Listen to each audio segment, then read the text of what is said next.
Olá, pessoal, estamos de volta aqui então. Sandra, nós estamos falando aqui no intervalo em relação à insalubridade. Nos conte qual é essa mudança que houve. A insalubridade é uma questão que nós estamos lá, né? O sindicato está lutando há vários meses, eu diria anos, com a administração, com relação aos agentes comunitários de saúde e os agentes de endemias, né? Esses funcionários, esses servidores, eu entendo que eles têm direito à insalubridade em razão da função que eles exercem, porque eles estão exatamente na linha de frente, combatendo, no caso, as doenças infecto-contagiosas. Então, eu entendo, no meu entender, nada mais justo que eles recebessem essa insalubridade. Nós temos alguns casos que tivemos sucesso na justiça e alguns casos que nós não tivemos.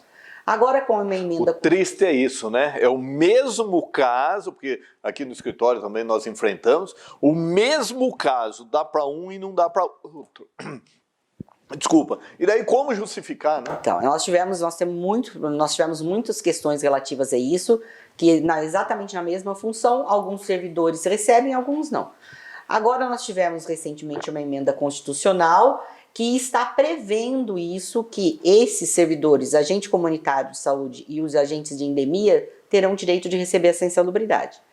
Como essa emenda é uma questão nova, saiu agora esse mês, nós já comunicamos à prefeitura e estamos aguardando para ver qual vai ser a postura da administração com relação. Para evitar a ação. Exatamente.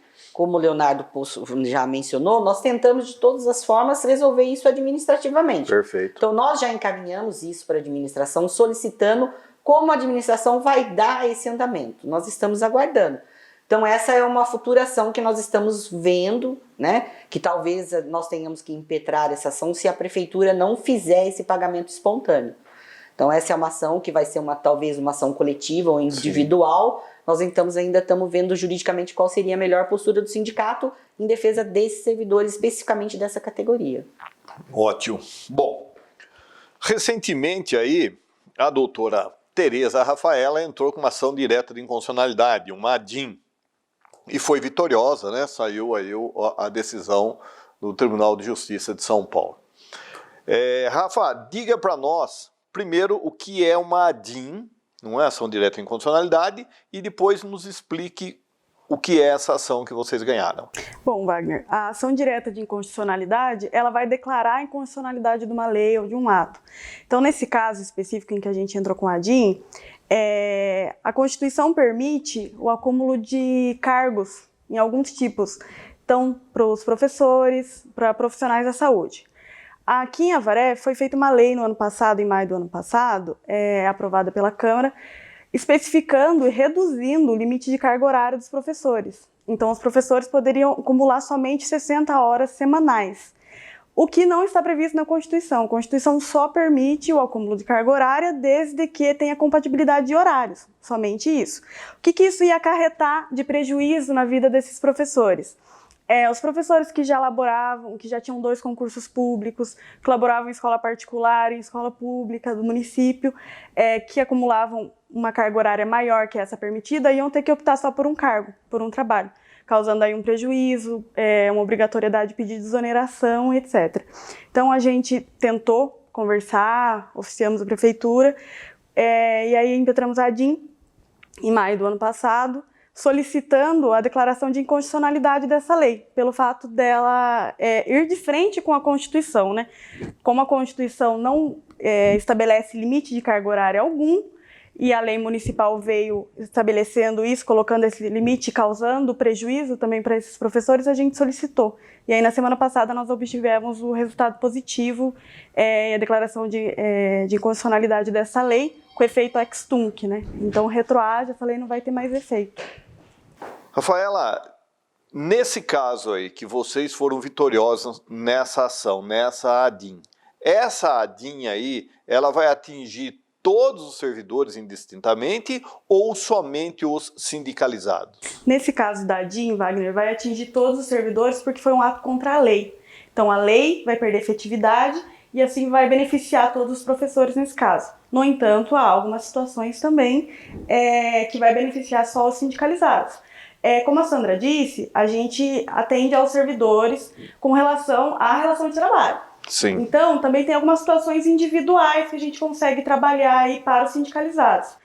Vou citar como exemplo uma situação... Isso, Rafael, é muito importante deixar claro que o sindicato, ele trabalha para o funcionário sindicalizado. Ele não sai pegando ação, você entendeu? Se aquela ação, como já disse a doutora Sandra anteriormente, se ela tem relação com o trabalho dele, aí sim o sindicato vai agir.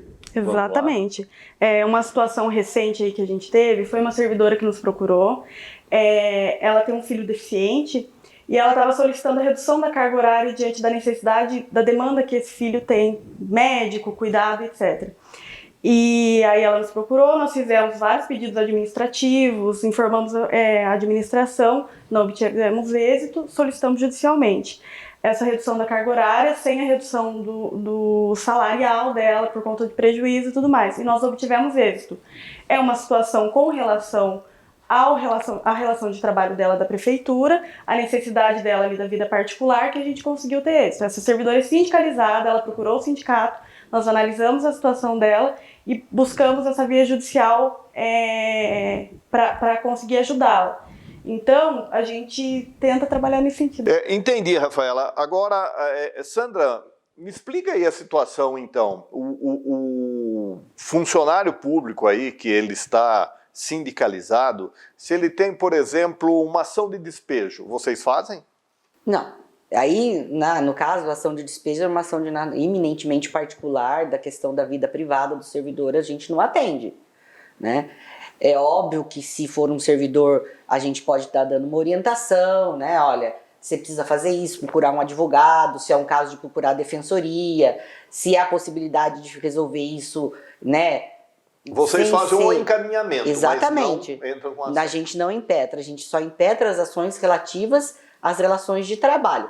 Obviamente que teve algumas situações, como eu disse para você, na pandemia, que a gente atendeu, exceções, né? Exceções, porque naquele momento necessitava.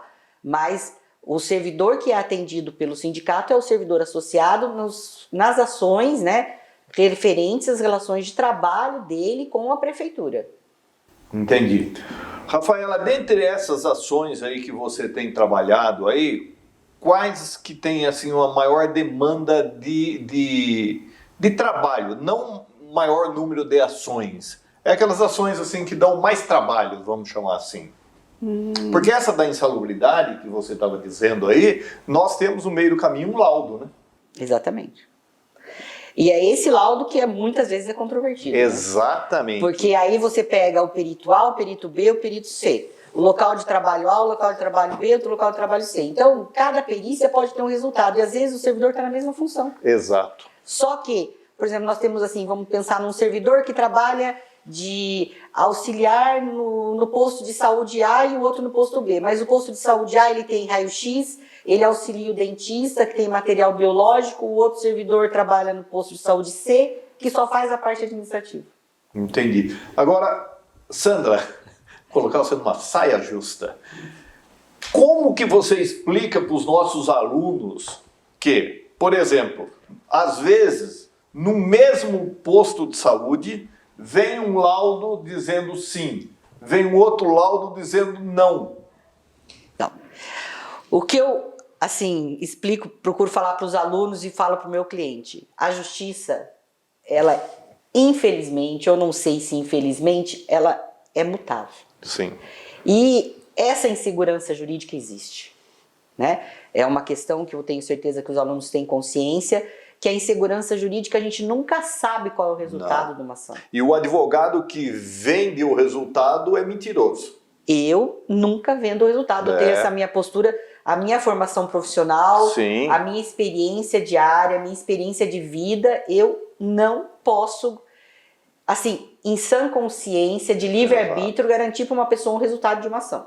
Porque a justiça hoje, ela tem muitos parâmetros, ela depende de muitas questões relativas a documentos, a entendimento do juiz, a entendimento do promotor, a entendimento do perito. E uma legislação também? Uma legislação que está sempre em mudança, uma legislação que está sempre, hoje é de uma forma, amanhã é de outra, ou mesmo a legislação que não é mutável, que ela está fixa, os entendimentos são muito variados. Sim, né? Há mudança de entendimento no meio do caminho. Exatamente. Né? Então a gente não pode garantir nada. Sandra, só para pontuar com relação ao adicional de insalubridade, por exemplo, tem um laudo pericial.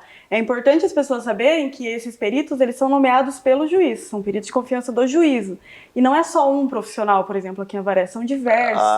Então sim, também sim, são sim. diversas visões Cabeças, profissionais. Exatamente. A gente tem algumas situações de profissionais que laboram no mesmo local de trabalho, com perícias diferentes, e os laudos deram resultado diferente, né? Consequentemente, o resultado também do processo foi diferente, infelizmente. Agora, isso, Rafaela, gera uma insegurança jurídica total, né? Não só para o nosso cliente, mas também para nós, né? Para nós que estamos atuando porque também. Você não sabe o que vem, não é? Porque o juiz, em regra, ele vai fundamentar a decisão dele em cima do laudo. Exatamente. Não é? Em regra, não. 100% ele vai em cima do... Não. Alguns juízes raríssimos, eles podem, porque eles não estão vinculados ao laudo, Não. é isso que eu quero dizer. Não, necessariamente não está vinculado. Mas a maioria das regra perícias, assim, eu acho que de todas as que a gente tem do sindicato, nós nunca tivemos uma decisão judicial diferente da conclusão do laudo. Até porque fica mais tranquilo, né? Porque isso a gente vê muito em licitação, né? Quando você vai fazer uma licitação, que vem um parecer favorável, você não olha aquilo lá, ou o contrário, você nunca enfrenta o parecer, porque fala, isso vai me dar problema. Então já deixa eu aceitar isso daqui e vida que segue. Com certeza. Nós sempre impugnamos os laudos, a gente demonstra os outros trabalhos e tudo mais, mas infelizmente o resultado acaba sendo sempre atrelado ao resultado do laudo pericial. Até confrontamos em paradigmas de a própria justiça que nós temos dentro do sindicato, alguns servidores que são estatutários, então a justiça da competência da justiça estadual, e nós temos servidores que são CLT, aí a competência da justiça do trabalho. Então nós enfrentamos essa questão tanto na justiça estadual como na justiça federal, porque também existem laudos divergentes, apesar de paradigmas, de todas essas questões que são levantadas no curso do processo, existem sim, mesmo cargo e funções idênticas com laudos periciais com resultados diferentes, tanto na Justiça do Trabalho como na Justiça Estadual. Muito bem, como nós começamos pelo Léo, iniciando aí agora as suas considerações finais, que infelizmente estamos chegando no final do nosso bate-papo. Primeiro, agradecer você pela oportunidade de estar aqui, expondo um pouco o sindicato, mostrando a nossa administração. Agradecer às nossas doutoras, né, pela atuação que vem fazendo na frente do sindicato, por isso que a doutora Sandra continua junto com a gente. Agora, recentemente, 4 anos, né, doutora? 4 anos que a doutora Tereza faz parte do nosso quadro, tem tido bastante sucesso, êxito com as ações. Sabemos que não depende exclusivamente delas, e sim do judiciário para que o êxito seja maior. E também agradecer toda a diretoria que compõe o corpo administrativo do sindicato, que vem fazendo um belíssimo trabalho, atuando sempre ali junto com o sócio, procurando. Sempre a gente está discutindo o que podemos melhorar, sempre essa discussão junto com a diretoria, o que nós podemos oferecer, o que nós podemos melhorar para poder atender melhor nossos associados, para que possamos trazer mais sócio para fortalecer. Você vê uma ação que nós ingressamos pedindo a recomposição inflacionária, já surgiu um efeito. O prefeito já concedeu 10%. Nós estamos com uma perda de 28%. E ele já concedeu 10%. Então isso já foi um efeito. Não precisou fazer greve, não precisou fazer assembleia. Uma ação que as doutoras entraram, já surgiu um efeito. E esperando que a justiça seja favorável a nós e conceda os outros 18%. Tá? E isso é somente agradecer a todo o nosso departamento e a você pela oportunidade que nos deu de estar aqui presente, né, no seu programa. Obrigado. Doutora Tereza Rafaela, para suas considerações finais. Bom, muito obrigada pela oportunidade, né? Gostaria de relembrar que nós, o sindicato, do Corpo Jurídico do Sindicato, a gente procura sempre tentar resolver administrativamente, nem tudo a gente judicializa, e para tentar resolver e procurar a melhor solução para todos os servidores e trabalhadores, para tentar ajudar a todos. Perfeito. Encerrando então com a doutora Sandra Regina Arca. Acho que depois que o Leonardo e a Rafaela já falaram, eu só posso agradecer você pela oportunidade, Wagner. Muito obrigada. Eu que agradeço, quero dizer para vocês que nós sempre estamos à disposição de vocês, quando tiver aí alguma notícia, algum tema para a gente debater, para levar aos servidores, nós estamos de portas abertas. Muito obrigado. Pessoal, até a próxima semana.